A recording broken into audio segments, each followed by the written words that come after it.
Welcome to the Deep Dive. Yeah. Today, we're taking a really remarkable journey way back to 1976. We're looking at a post-college trip to Europe that was, well, pretty extraordinary. It really was. Not just your average backpacking trip. This one was defined by some incredible resourcefulness, some really unique decisions. Yeah. Our source for this is great. It's a personal reflection, firsthand, from one of the guys who went, so we get a real feel for it. Right, straight from the source. And our mission today is basically to unpack how they did it, the choices they made, the, unexpected stuff they ran into, and the memories they came away with. And how that resourcefulness really shaped the whole thing. Exactly, how ingenuity can just completely transform an experience like this. And what I find really compelling here is how this specific money situation, this financial limit they had, combined with this honestly flash of entrepreneurial spirit. Yeah. It just turned what could have been a standard student trip into something completely different. It wasn't just that they went to Europe, it was how. Okay, that's fascinating. So let's set the scene. It's 1976. Three buddies, our narrator, Maury the drummer, and Jim, who worked at a movie theater. They're just out of college. Big moment, right? Ready to see the world. Prime time for an adventure. And the narrator, he'd saved for 6 months, hit his target, $1,100. Which sounds like nothing now, but back then. Right. The plan was 90 days in Europe. So after the flight cost, that worked out to over $8 a day. And apparently the student travel books back then recommended $10 a day. So they actually felt, pretty well set up. Yeah, they were actually aiming higher than the standard advice, which is interesting. And it tells you something about these three friends. Like what? Well, the source says they were, quote, better off financially than most, but also harder working. So they had this ethic, maybe a bit more cash than some peers, but they earned it. Okay. And that combination, that work ethic plus a little cushion, it really influenced how they approached this whole thing. Not just as a holiday, but something they had to manage smartly. And speaking of managing their living situation before they left, it sounds like a character in itself. Oh, absolutely. The junkiest house in a nice neighborhood. Yeah. It wasn't just a crash pad, was it? Yeah. Tell us about some of the quirks, how that might have prepped them. You got it. It wasn't just junky. It was like a workshop. This is where the narrator rebuilt his car engine. Wait, where? In the laundry room. No way. Yes. And every April, they'd haul the motorcycle inside into the living room to clean it up for spring. Okay, so very hands-on, practical. Exactly. This place where you just kind of figured stuff out, where the lines blurred between living and fixing, it definitely bred that self-reliance they needed later. That totally makes sense. And it wasn't just a workshop, it was also the party house, right? Oh, legendary. Routine weekend keggers. Maury, the drummer, handled the music. Of course. And Jim, from the movie theater, he brought home an old movie spotlight, like the kind they'd shine in the sky. Seriously. What do they do with it? Rigged it up on the back roof, shone it down on the backyard when the parties got too crowded inside. That's amazing. And our narrator, he worked at a rental shops, so he'd bring home, champagne fountains, extra tables, chairs, whatever they needed. Wow. Sounds like these parties were quite the production. Kids would apparently circle the block just to see what was going on. And get this, the narrator, being this young entrepreneur, he charged $1 a cup for the beer and stuffed the cash under his mattress. Wow. Resourceful even then. Exactly. Thinking about making things work, even socially. And amidst all this, youthful energy and party planning, the narrator mentions the usual girlfriend problems at 20. Ah, yes. The complexities of youth. Right. It paints this picture, doesn't it? Carefree, maybe a bit chaotic, drunken decision-making, sometimes leading to, drama. It grounds it in that specific time, that post-college feeling. Totally. Boundless possibility mixed with a bit of a learning things the hard way. And beyond the college bubble, there was family stuff pushing this adventure too, wasn't there? Yeah, a really strong influence. The narrator's father had done his own college trip to Europe. Oh, interesting. And there were always stories, artifacts around, like an old French hat covered in pins from all over. Old photos. Wow. Plus, it was a huge family. Narrator's one of 8 kids, his mom one of 8, his dad one of 7. Whoa.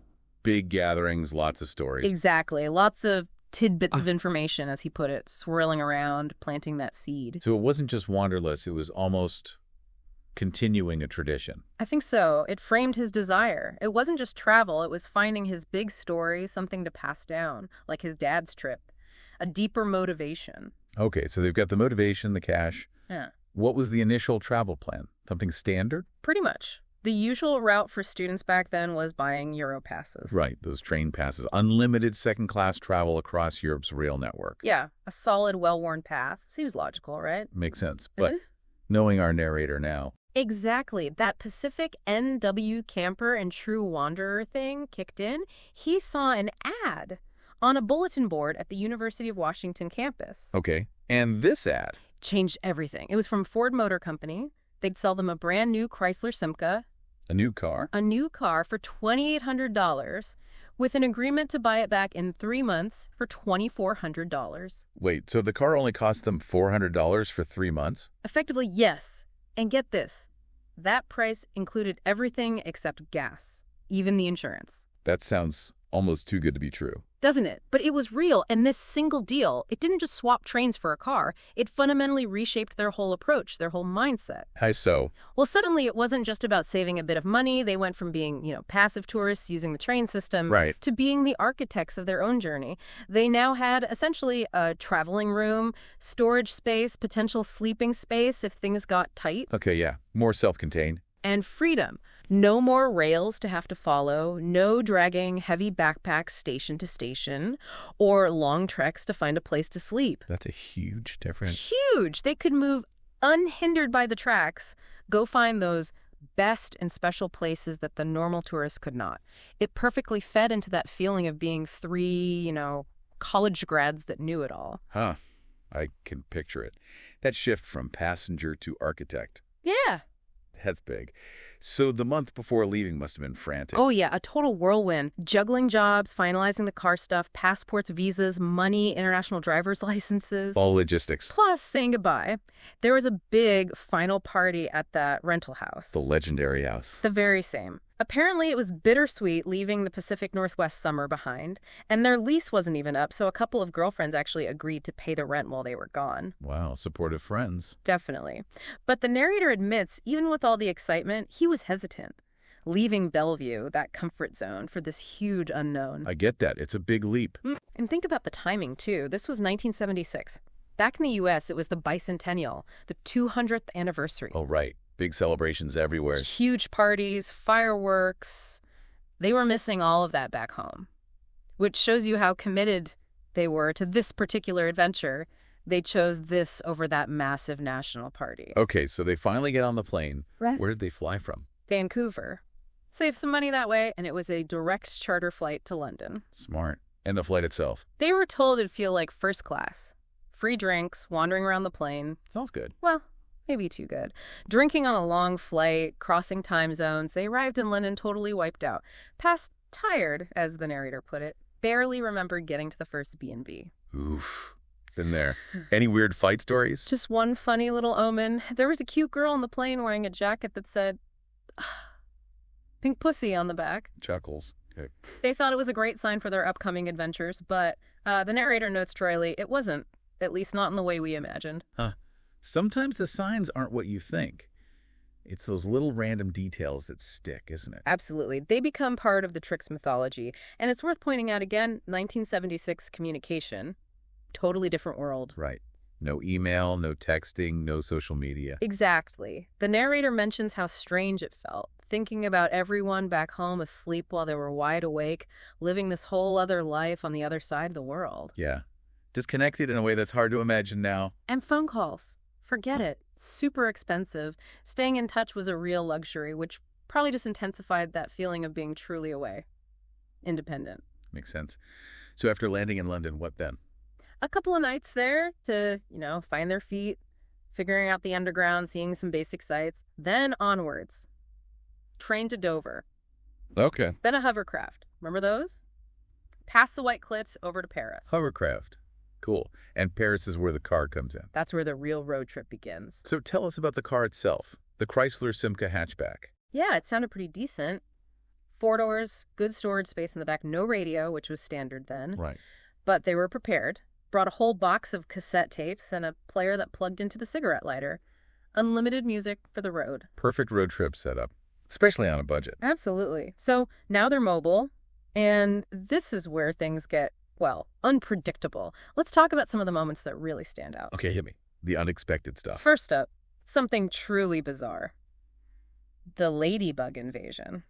The what now? Ladybugs. They took a ferry from Holland over to Göteborg in Sweden. When they arrived, the air was thick with ladybugs. Millions of them. Seriously. Just swarming. Swarming. They apparently clogged up all the air vents in the Simca. It was a hot day, and they couldn't open the windows without letting clouds of ladybugs in. Oh, that sounds nightmarish. Claustrophobic and itchy. Right. Totally random, totally uncomfortable, but definitely memorable. A classic travel curveball. Wow. Okay, what else? Something a bit more geopolitical. Definitely. The Iron Curtain encounter, we have to remember, this is pre-fall the Berlin Wall. Right. Cold War era. Very different Europe. Very. So they decided to drive through East Germany to visit East Berlin, which meant crossing at Checkpoint Charlie. Wow. That must have been intense. The narrator describes this no man's land, machine gun nests every few hundred feet. A really stark, visible reminder of the division and the tension of that time. Something you just don't experience now. Hard to even picture. Yeah. And did that tension lead to any incidents? Well, it led into another really tense situation. The accident in 3 languages. Still in East Germany, they saw an accident happen. Big petrol truck versus a little mini car. Oh, no. Anyone hurt? Thankfully, no. But the car was pretty crumpled. They stopped to help, but hit an immediate problem language. Wow. One person spoke German, one French. Our guys spoke English. Nobody understood each other. So what did they do? Ended up drawing pictures with sticks in the dirt, trying to figure out what happened. Resourceful. But then the police showed up and told them, basically, wait here. They started getting nervous. Stuck in East Germany, police involved. Yeah, that sounds worrying. They figured it could mean hours, maybe days of investigation. So they made a call, jumped in the Simca, hit the gas, and headed for the border, which was only about 10 miles away. You just fled the scene. Pretty much. Decided escaping potential bureaucracy in an Eastern Bloc country was the smarter move. Pragmatic, maybe. Definitely street smart. Wow. What a story. Shows quick thinking under pressure. It wasn't all high drama, though, right? Yeah. There must have been some classic budget travel moments. Oh, for sure. The usual stuff. Getting picked out of a hostel, having to crash on a park bench for the night. The rite of passage. Totally. And some fun antics, too. Mention of the girls, the police, and the battle with Germans in Berlin sounds like a story in itself. Chuckles, I bet. And even just the physical challenges. Driving over the Alps, beautiful scenery. But one of them apparently threw a bottle out the window, and someone else got carsick. Right in the Simca. Ugh. Scenic but sick. The highs and lows of road tripping. Exactly. It was a real mix. From that kind of stuff to iconic moments like seeing Venice. Ah, Venice. Must have been incredible. And then there was this amazing detour in Yugoslavia. They got completely lost, like 200 miles off course, deep in the mountains. Whoa. What happened? Ended up in this tiny little town, parked the car, went to sleep, woke up the next morning to find their car had been washed by a 10-year-old kid who was standing there with his hand out expecting payment. Huh. That's brilliant. Unexpected service. Isn't it? A great little snapshot of local hustle and maybe kindness, too. After that, they apparently found some beautiful beach roads. Nice. What about Greece? Sounds like Greece was a highlight. They drove from the Peloponnese all the way up to Corfu, saw the Isthmus and Gulf of Corinth, lots of moussaka. Classic. And ouzo. They stayed at a hostel where the owner was super friendly, shared his ouzo with them. Real Greek hospitality. Lovely. But the journey wasn't always smooth sailing or ferrying? Definitely not. The boat trip from Greece to Italy, 15 hours. Rough seas. And they apparently got sick from a moldy sandwich bought on board. Oh, gross. Nothing worse than being seasick and having food poisoning. A truly miserable combination. Then in Italy itself, more adventures, trying fish on pizza and witnessing a truck just burst into flames on the highway. Just another day on the road. Did they hit the Rivieras? They did. Saw the Italian Riviera. But the French Riviera, too rich for their blood, found the food cost more than their hotel room. Right, back to the budget realities. Always adapting. Then on to Spain, where they really got into the camping culture, enjoying cheap vino, watching the locals set up camp for the entire month, bringing practically their whole house. That sounds like a great vibe. Any final hurdles? Just one little one in Barcelona, got the car towed. Oh, no. Expensive. Surprisingly, no. Cost them $1.50. $1.50? Said that's it. Oh. A bargain tow. After that, it was basically a mad dash back across Europe to return the car and then fly home pretty much straight into starting work. Wow. What an incredible 90 days. Right. This deep dive, it really shows how that initial resourceful plan, the car deal, Yeah. mixed with just rolling with whatever happened, the good, the bad, the weird. It created something unforgettable. Absolutely. And if you connect it to the bigger picture, what does this 1976 trip really tell us? What do you think? I think it speaks volumes about self-reliance, about adaptability, about choosing the road less traveled, literally, even when you have constraints. Like the budget or the car deal itself. Exactly. They took what could have been seen as a limitation, needing a cheap way to travel, and turned it into their biggest advantage. That car unlocked experiences the Europass crowd just wouldn't have had. It shows how creativity, practicality, they can transform limitations into something unique. Precisely. It wasn't about following the guidebook perfectly. It was about making the journey their own. That's so true. It really makes you think, doesn't it? Thinking about this deep dive, how might your own perceived limits, or maybe the unconventional choices you could make today, how might those actually be the key? The door opening to your most memorable, your most authentic experiences? Something to definitely mull over. Absolutely. Something to think about. Until next time on The Deep Dive.